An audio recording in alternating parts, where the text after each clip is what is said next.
پارے کا آغاز وَإِذَا سَمِعُوا مَا أُنزِلَ إِلَى الرَّسُولِ تَرَىٰ أَعْيُنَهُمْ تَفِيضُ مِنَ الدَّمْعِ، اس میں اللہ نے اس چیز کو بیان فرمایا ہے۔ قرآن کریم میں اللہ نے ایسی تاثیر، ایسی قوت رکھی ہے کہ جب یہ اترتا ہے اور جو اس کو سمجھتا ہے تو جب اس کی تلاوت کی جاتی ہے اور حق اور سچ کو پہچان لیتا ہے تو اس کی آنکھیں آنسوں سے تر ہو جاتی ہیں اور وہ زبان حال سے یہ بات کہہ دیتا ہے، اے ہمارے رب، ہم اس پر ایمان لائے ہیں اور تو ہمیں ان لوگوں میں لکھ دے جو گواہ ہیں۔ قرآن کریم کی آیات اقرأ بسم ربک الذی خلق، جب ان کا نزول ہوا حضرت ابوبکر صدیق رضی اللہ تعالی عنہ ایمان لائے۔ یہ 5 آیات جناب حضرت ابوبکر صدیق رضی اللہ تعالی عنہ نے سنی۔ آپ کپڑے کے تاجر تھے، اپنی دکان پہ گئے اور وہاں بیٹھ گئے تو قرآن کریم کی ان آیات کو بآواز بلند تلاوت فرمانے لگے۔ حضرت ابوبکر صدیق جب قرآن کی یہ آیات تلاوت فرما رہے تھے تو بازار سے گزرنے والے چونکہ عرب تھے، عربی دان تھے، زبان کو سمجھتے تھے، تو جو بھی وہاں سے گزرتا اس پر قرآن کریم کی یہ آیات اثر کرتی اور وہ حضرت ابوبکر صدیق رضی اللہ تعالی عنہ کی طرف مائل ہو جاتے، کان لگا کے سنتے تو انہیں یقین ہوتا کہ حقیقت میں یہ اللہ کا کلام لگتا ہے، یہ مخلوق کا کلام، یہ مخلوق کی کتاب نہیں لگتی۔ تو مفسرین نے لکھا ہے کہ تقریباً ایک ہی دن میں حضرت ابوبکر صدیق رضی اللہ تعالی عنہ سے قرآن کریم کی ان آیات کو سن کر 5 لوگ دائرہ اسلام میں داخل ہوئے اور اللہ نے انہیں صحابیت کا شرف عطا فرمایا۔ تو وجہ یہ قرآن کریم بنی۔ ہمارے ہاں ایک المیہ یہ ہے کہ یہ قرآن کریم اللہ کی طرف سے اللہ کے بندوں کے لیے ایک میسج ہے، ایک پیغام ہے، لیکن ہمیں اس بات کا ادراک نہیں ہے، ہمیں یہ سمجھ نہیں ہے، فہم نہیں ہے کہ اللہ نے ہمیں کیا میسج دیا، اللہ نے ہمیں کیا پیغام دیا، اور نہ ہی ہمیں اس چیز کی سمجھ ہے کہ جب ہم قرآن کی تلاوت کرتے ہیں تو ہم اپنے اللہ کو کیا پیغام، کیا میسج دے رہے ہیں، اللہ سے کیا مانگ رہے ہیں۔ تو یہ بھی ایک المیہ ہے، لیکن قرآن کریم کا یہ اعجاز ہے، یہ معجزہ ہے کہ اگر اس کو سمجھ کے پڑھیں گے تب بھی اللہ اس پہ اجر و ثواب عطا فرماتا ہے، اور اگر بغیر سمجھے ہوئے پڑھیں گے تب بھی اللہ اس پہ اجر و ثواب عطا فرماتا ہے۔ اور میرے خیال میں یہ دنیا کی واحد کتاب ہے جس کے پڑھنے پر اللہ نے اجر و ثواب کا وعدہ فرمایا ہے، جس کی تلاوت پہ اللہ نے کامیابی کا کامانی کا وعدہ فرمایا ہے۔ ورنہ دنیا میں جتنی بھی کتابیں ہیں صرف پڑھنے سے انہیں اس کتاب کی کوئی افادیت حاصل نہیں ہوتی جب تک کہ اس کتاب کو سمجھا نہیں جائے گا۔ اس میں اللہ نے اہل ایمان کو ہر طرح کی ناپاک خبیث چیز سے منع کیا، اور یہ چیز بتلائی ہے قُلْ لَا يَسْتَوِي الْخَبِيثُ وَالطَّيِّبُ وَلَوْ أَعْجَبَكَ كَثْرَةُ الْخَبِيثِ، کہ خبیث اور طیب، پاک اور ناپاک چیزیں برابر نہیں ہیں، اچھی اور بری چیز برابر نہیں ہے۔ کبھی کبھی یوں بھی ہوتا ہے کہ ناپاک چیز، خبیث چیز وہ دیکھنے میں انسان کو بڑی بھلی اور بڑی بہترین لگتی ہے، اور انسان اس سے امپریس ہوتا ہے، اس کی طرف مائل ہوتا ہے۔ تو اللہ نے بیان فرما دیا اگرچہ یہ آپ کو بھلی ہی کیوں نہ لگے، آپ کو اچھی کیوں نہ لگے، آپ کو یہ چیز امپریس کیوں نہ کرے، لیکن یہ طیب کا، پاک چیز کا، ستھری چیز کا مقابلہ نہیں کر سکتی۔ لہذا ایمان والوں اپنے آپ کو ان ناپاک چیزوں سے بچا کے رکھنا ہے۔ سورۃ المائدہ میں کچھ انبیاء علیہ السلام کا اللہ نے ذکر اس انداز سے فرمایا ہے کہ جب اللہ قیامت والے دن تمام مخلوقات کو جمع فرمائے، تمام انسانوں کو اللہ جمع کرے گا، جس میں انبیاء علیہ السلام بھی ہوں گے۔ یوم یجمع اللہ الرسل فیقول ماذا اجبتم قالوا لا علم لنا انک انت علام الغیوب۔ تو اللہ انبیاء علیہ السلام سے توحید کے بارے میں سوال کریں گے۔ سارے انبیاء کا ذکر تو اللہ نے فرما دیا، لیکن بالخصوص جناب عیسیٰ علیہ السلام کا ذکر فرمایا،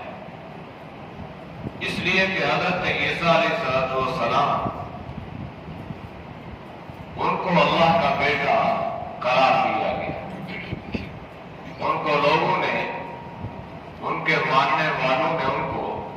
ابن اللہ قرار دیا، اور عقیدہ تثلیث انہوں نے اپنی طرف سے گھڑ لیا۔ تو اللہ نے قرآن میں ان کے اس عقیدے کی نفی یوں بیان فرمائی ہے کہ اللہ حضرت عیسیٰ علیہ السلام سے پوچھے گا أَأَنْتَ قُلْتَ لِلنَّاسِ اتخذونی وأمی الہین من دون اللہ، کیا آپ نے لوگوں سے یہ بات کہی تھی کہ مجھے اور میری ماں کو دو معبود بنا دو؟ کیا آپ نے یہ بات لوگوں کو بتائی تھی؟ کیا آپ نے یہ پیغام دیا تھا؟ تو جناب عیسیٰ علیہ السلام اللہ کی بارگاہ میں عرض کریں گے قال سبحانک ما یکون لی ان اقول ما لیس لی بحق، اے اللہ میرے لیے یہ بات کیسے مناسب تھی کہ میں وہ بات کہہ دیتا جو حق نہ تھی؟ مجھے تو حق بات کی تعلیم دے کر بھیجا گیا ہے، لہذا میں نے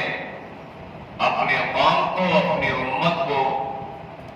یہی بات بتلائی تھی، سمجھائی تھی، اور ساری کی یہی بات اور نصیحت کی تھی کہ ان اللہ ربی وربکم فاعبدوہ ھذا صراط مستقیم، کہ میرا اور تمہارا رب اللہ ہی ہے، لہذا اللہ ہی کی عبادت کرو، یہی سیدھا راستہ ہے، یہی صراط مستقیم ہے، یہی چیز ہے۔ اور اللہ اگر میں ان سے یہ بات کہتا تو اللہ تیرے علم میں یہ بات ہوتی، اللہ تو اس بات کو جانتا ہے کہ میں نے اپنی قوم کو، اپنی امت کو یہ بات نہیں کی، انک انت علام الغیوب ما قلت لهم الا ما امرتنی به ان اعبدوا اللہ ربی وربکم، میں نے اپنی قوم کو، اپنی امت کو یہی بات سمجھائی ہے کہ اے میری قوم، اللہ کو اپنا معبود بنا لو، اللہ کی عبادت،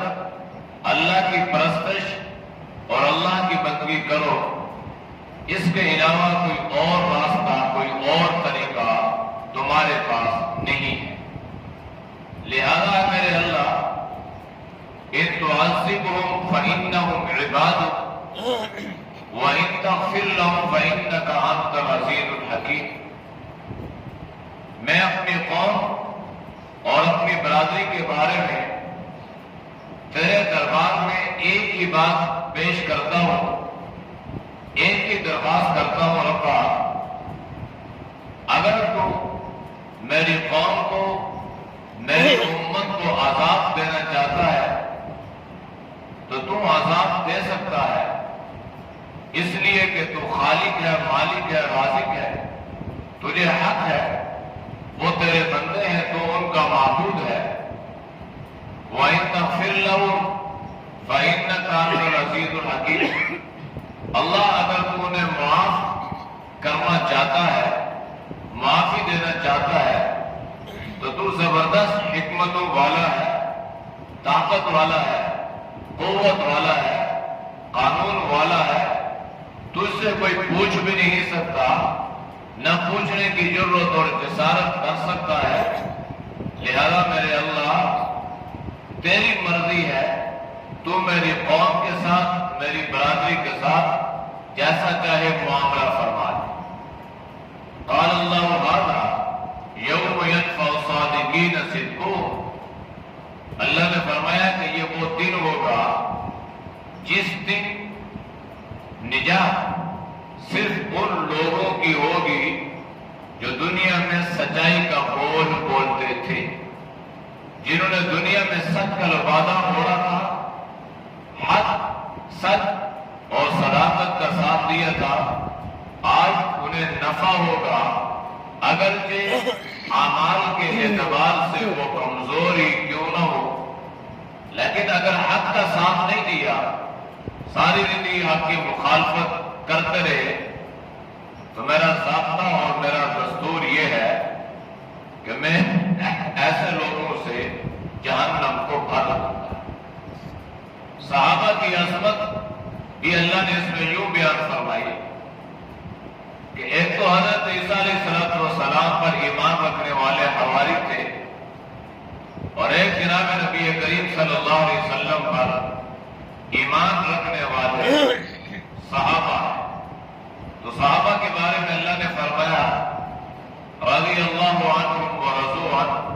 ذالک الفوز العظیم، کہ میرے نبی کی جو مقدس پاکیزہ جماعت ہے، یہ اتنے پاک ہیں، یہ اتنے بہترین نفوس ہیں، اور اس قدر اللہ کی عبادت کرنے والے ہیں، اور نبی علیہ السلام پر اس قدر اپنا مال، اپنی جانیں اور اپنی اولاد کا قربان کرنے والے ہیں، لہذا مجھے ان کی یہ ادائی اتنی پسند آئی کہ میں نے دنیا ہی میں ان کے لیے اپنی رضا کا اعلان کر دیا ہے، اور میں نے ان کے بارے میں یہ بات بتلا دی ہے کہ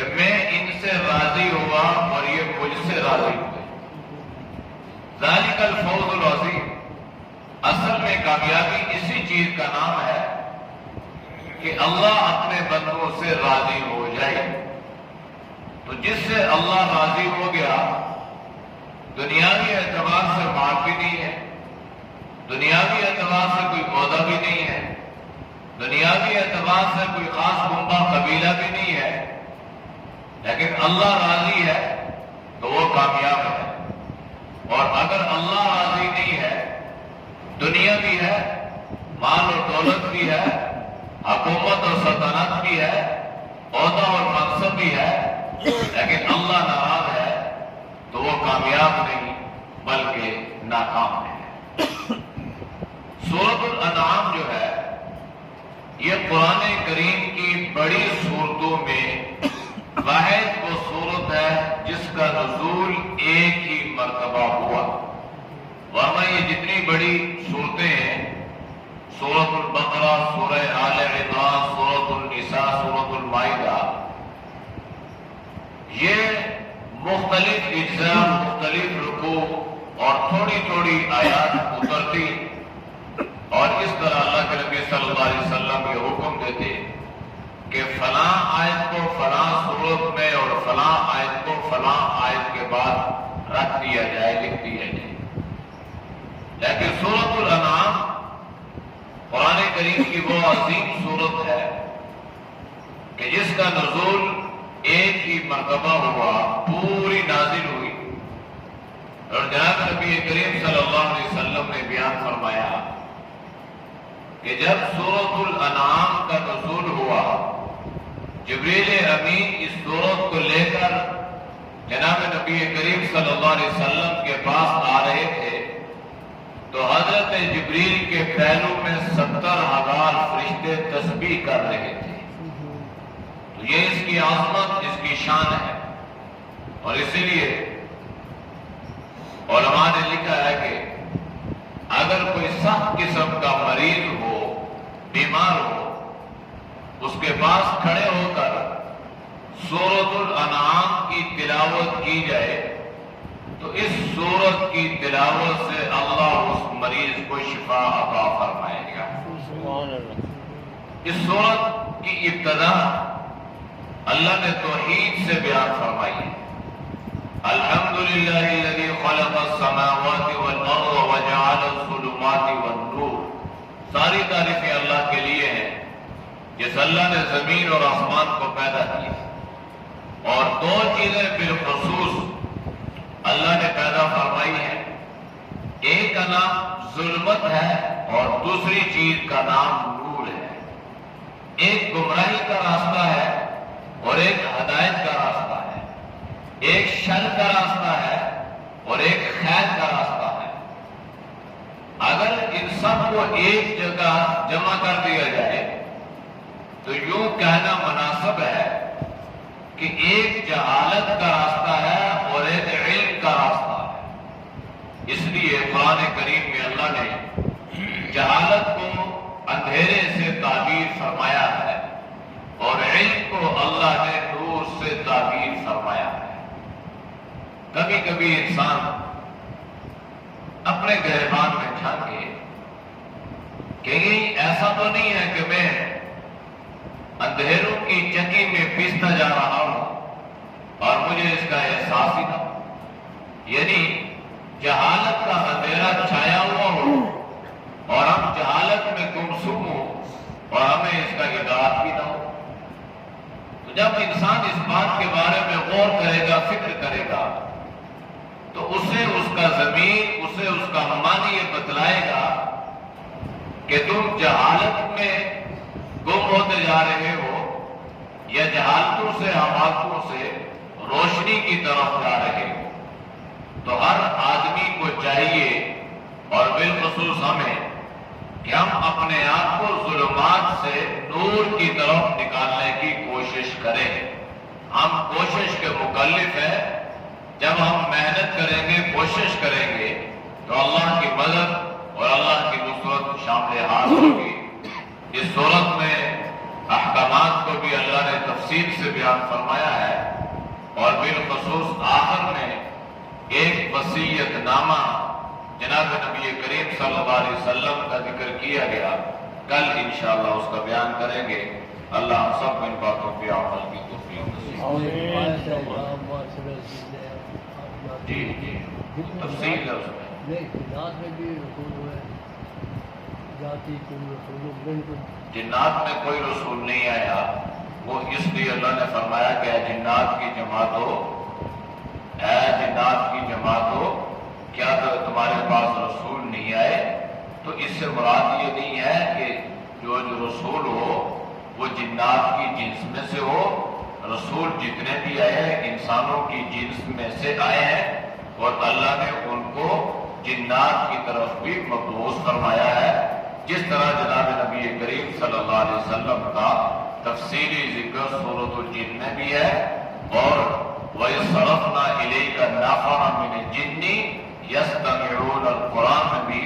اللہ نے ذکر فرمایا۔ تو یہ جنات کی جماعتیں جو تھی جناب نبی کریم صلی اللہ علیہ وسلم پر ایمان لائی۔ تو یہ نہیں ہے کہ وہ رسول جو ہے وہ جنوں کی جنس میں سے ہو، بلکہ رسول جتنے بھی آئے ہیں وہ انسانوں کی جنس میں سے تھے۔ اللہ نے ان انبیاء علیہ السلام کو انسانوں کی طرف بھی مبعوث فرمایا اور جنات کی طرف بھی مبعوث